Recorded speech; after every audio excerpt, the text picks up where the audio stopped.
Imagine you are Phoebe, living in the bustling port town of Cenchreae, where ships from across the Mediterranean bring goods, news, and travelers. You are a respected member of the Christian community, entrusted with leadership and known for your generosity. Perhaps in your late 30s or early 50s, you've earned this respect through years of service, faith, and dedication.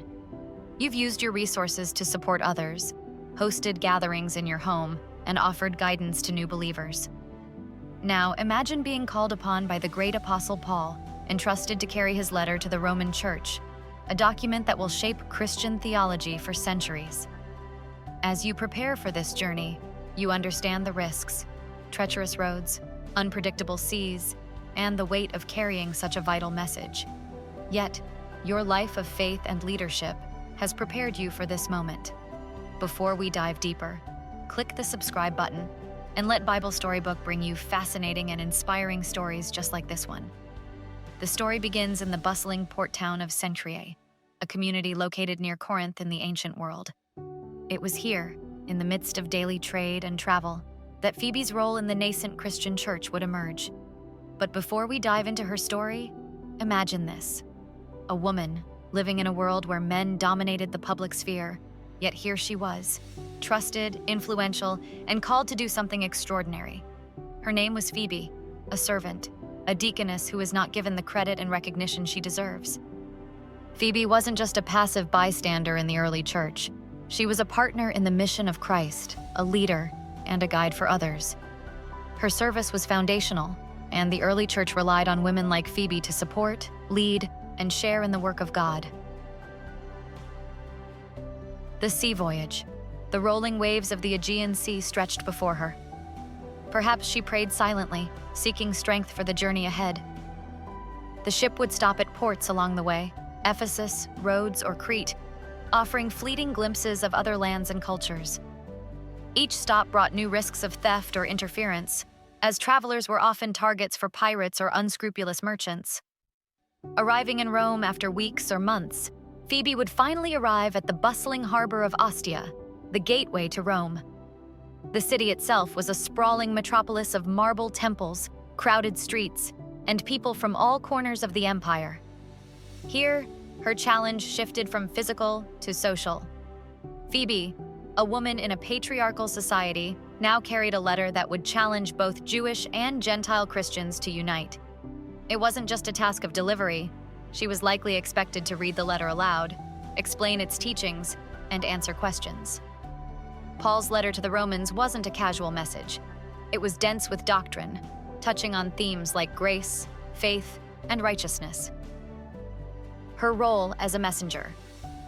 Paul wrote in Romans 16:1-2, "I commend to you our sister Phoebe, a servant of the church at Cenchreae, that you may welcome her in the Lord in a way worthy of the saints, and help her in whatever she may need from you, for she has been a patron of many and of myself as well." This commendation wasn't just a courtesy. It was Paul's way of ensuring that the Roman Church understood the authority and respect Phoebe carried. She wasn't just delivering the letter. She was representing Paul himself, an ambassador for one of the greatest apostles of Christ, the legacy of the journey. Imagine Phoebe standing before a gathering in Rome, perhaps in a home where believers had assembled. She unrolls the scroll and begins to read. Paul, a servant of Christ Jesus, called to be an apostle, set apart for the gospel of God. Her voice carries through the room as the words of the letter begin to challenge, inspire, and transform the listeners. Her journey wasn't just physical, it was spiritual. She was delivering a message that would ripple through history, shaping the faith of millions. The Bible does not record how Phoebe died, nor does it provide details about the end of her life.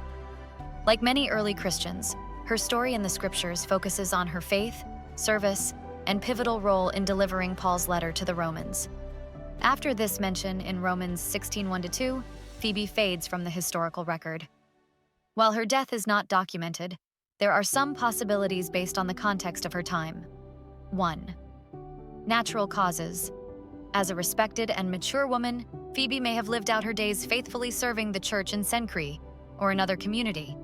She might have continued her role as a benefactor, quietly supporting the growing Christian movement until her natural passing. Martyrdom. It's also possible, though not confirmed, that she faced persecution as a Christian. The Roman Empire increasingly targeted Christians for their faith, particularly during the reigns of emperors like Nero. Phoebe, as a prominent figure in the early church, could have been among those who suffered for their beliefs. Continued service and leadership. If she lived a long life, Phoebe likely continued to be a vital part of the church's growth, mentoring younger believers and helping to establish more stable Christian communities. Her legacy would have carried on through those she inspired. While we don't know how Phoebe died, what matters most is how she lived, faithfully serving God, supporting the early church, and delivering one of the most important letters in Christian theology. Her story reminds us that even brief mentions in history can reflect lives of extraordinary faith and impact. God bless you.